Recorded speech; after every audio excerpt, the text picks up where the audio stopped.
Bien. Ese trabajo estuvo chévere.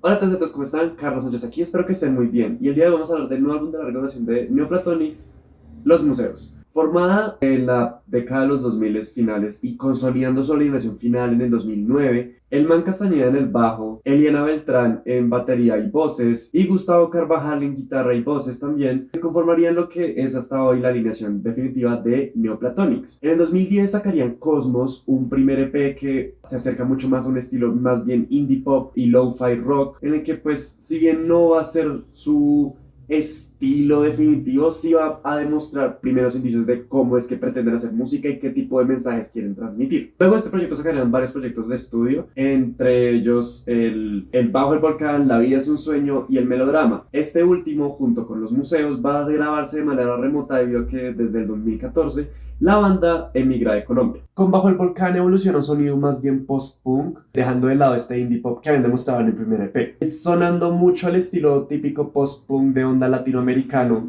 que se caracteriza por tener unas letras muy directas y muy literales, unos riffs muy quizá metálicos, como muy rasgados, y también una reverberación en las voces muy notoria, que si bien no termina incomodando la escucha, o puede obstruir para generar otro mensaje y otra sensación, como pueden ser en géneros como el dream pop o el shoegaze, definitivamente sí se siente a lo largo de las canciones. Otras bandas con las cuales creo que podemos asemejar este proyecto de Bajo el Volcán puede ser, digamos, las propuestas que ahorita estamos viendo con Miti Mitis, Margaritas Podridas, Niño Viejo o Las Yumbeñas. Después de este, con el La Vida es un Sueño, se van a enfocar mucho más en letras un poco más de corte onírico mientras mezclan con esos mensajes literales. Si bien lo siento un poco menos cohesivo que el anterior proyecto, sí se siente una madurez mucho más notable en términos instrumentales, en términos de qué tan cómodo y dinámica termina siendo la escucha y sobre todo que es un álbum que no se siente en lo absoluto pesado, es de hecho muy buen trabajo. Y finalmente el Melodrama, todos esos tres proyectos lanzados en el 2019. Un EP que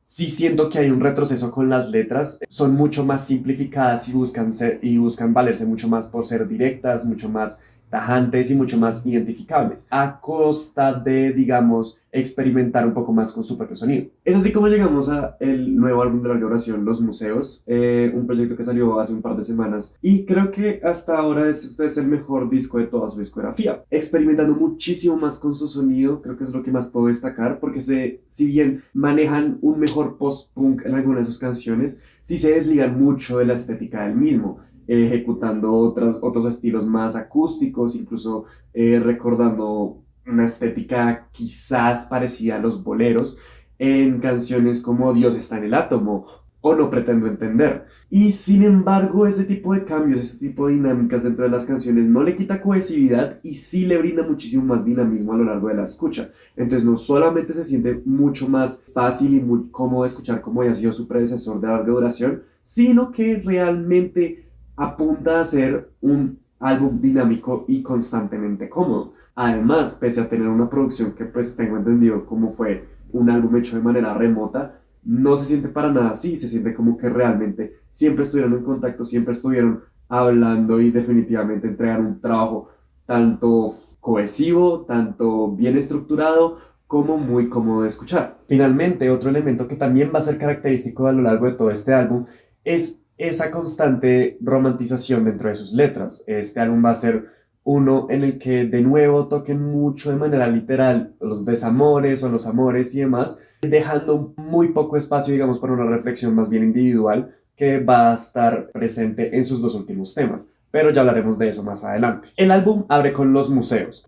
Marca la pauta que va a ser como una atmósfera melancólica y muy de desamor a lo largo de todo el proyecto. Y es que esta atmósfera gris va a ser como interesante porque va a oscilar entre tristeza y felicidad como ocasional, pero siempre con un sentimiento y una desazón constante. Eso siento que va a estar presente todo el tiempo. Sin embargo, de todas las canciones, a pesar de que esta suena bien y es interesante, creo que es la que menos sabe tocar el tema del desamor, porque lo hace desde una perspectiva muy rencorosa y muy posesiva. O sea, letras como acepta que yo soy tu dueño, realmente me descoloca mucho a lo largo, mientras estoy escuchando, porque realmente sí tiene letras bien interesantes dentro de esta canción, pero particularmente ese verso me parece un poco incómodo. Sin embargo, esto, pues, ese tipo de sentimientos, este tipo de narrativas que pueden verse más bien en un álbum un poco infantil, no se han repetido en todo el disco. Entonces sí siento que este fue como un evento aislado y solamente querían rimar algo con sueño. Luego de esta, en su segundo track, No Pretendo Entender, una canción que es una especie de interludio y cambia a un género mucho más acústico y se siente muy interesante. Y de hecho este cambio permite que también que podamos ver una nueva perspectiva del tipo de canto que usa Gustavo, porque realmente la interpretación vocal en esta canción y en Dios está en el átomo sí se nota bastante diferente y sí resalta sobre todo el proyecto. No pretendo entender corazón de una mujer. Es muy chévere y yo siento que ese tipo de cosas se quedan mucho después de la escucha. Y si bien esta canción no fue de mis favoritas, apenas fue la primera vez que escuché el álbum, definitivamente a medida que lo fui repitiendo y lo fui repitiendo, sí se quedó conmigo muy bien. La verdad, este es un tema muy cómodo y bastante disfrutable. Luego retomamos con un estilo de indie rock mucho más clásico, No folles con mis amigos, que creo que es la canción que mejor maneja una narrativa a lo largo del proyecto. Ya no solamente nos está describiendo sus sentimientos y algunos elementos puntuales de su historia que lo llevaron a sentirse de esa manera, que va a ser realmente la constante a lo largo del disco a nivel narrativo, sino que en este ya particularmente nos está contando una historia con un inicio, un nudo y un desenlace que se va a ver concatenado con la siguiente canción. Y es que pues este man se va a los Estados Unidos a ganar plata y mientras está afuera le pide literalmente que no folle con sus amigos. Esa es como su única como petición. Y letras, digamos, como no te quiero ver comiendo un helado con el hijo del vecino, sí siento que es como más divertida y digamos, y ese tipo de narrativas sí me parecen mucho mejor ejempladas, porque sí nos está demostrando sus inseguridades, sus celos o todo lo demás, sin tener que recaer en una especie de discurso posesivo o controlador, como si lo presentó en algún momento en la canción de los museos. Y a esta le sigue El Puñal, que quizás si no, o sea, este no es un álbum de concepto, pero sí puede ser como la continuación de No folles con mis amigos.